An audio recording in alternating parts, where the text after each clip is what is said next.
பழைய கம்பெனியில் இனிமேல் நீ இங்கே தேவையில்லைன்னு சொல்கிறாங்க. நீ எதையும் ஈஸியாக எடுத்துக்க மாட்ட, உனக்கு எல்லாமே காம்படிஷன் தான்னு சொல்கிறாங்க. நீ எல்லாத்தையும் நீயே செய்யணும்னு நினைப்ப, நீ ஒரு ஈகோயிஸ்ட், உனக்கு நீ ஒரு ஒர்க்கஹாலிக்குன்னுலாம் சொல்கிறாங்க. இதையெல்லாம் யோசிச்சு ஹீரோயின் அழுகிறாங்க. அப்போ அவங்களோட எக்ஸ்பியான்சிக்கு கால் பண்ணுறாங்க. அவன் ஆனால் பார்ட்டியில் வேற ஒரு பொண்ணை கிஸ் பண்ணிட்டு இருக்கிறான். இதையெல்லாம் யோசிச்சுட்டே பஸ்ஸில் வராங்க ஹீரோயின். பஸ் நிற்கிது, இதுதான் லாஸ்ட் ஸ்டாப்னு சொல்கிறாங்க. ஹீரோயின் பஸ்லேருந்து கீழே இறங்குறாங்க. திரும்பவும் அதே பஸ்ஸில் டோக்கன் போட்டு ஏறிக்கிறாங்க. செகண்ட் ஹீரோவை இன்டர்வியூ எடுக்கிறாரு. அப்போ ஹீரோக்கு ஒரு ஃபோன் வருது. இந்த பக்கம் ஹீரோ அம்மா அப்பாட்ட நீங்கள் எப்போ திரும்ப வருவீங்கன்னு கேட்குறாங்க.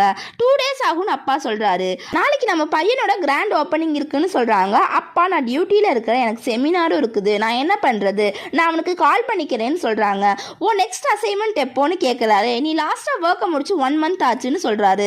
சில நேரங்களில் இந்த மாதிரி நடக்கும், ஏன் என்னை துரத்துறீங்கன்னு அம்மா கேட்குறாங்க. அப்பா சும்மா தான் கேட்டேன்னு சொல்கிறாரு. இதை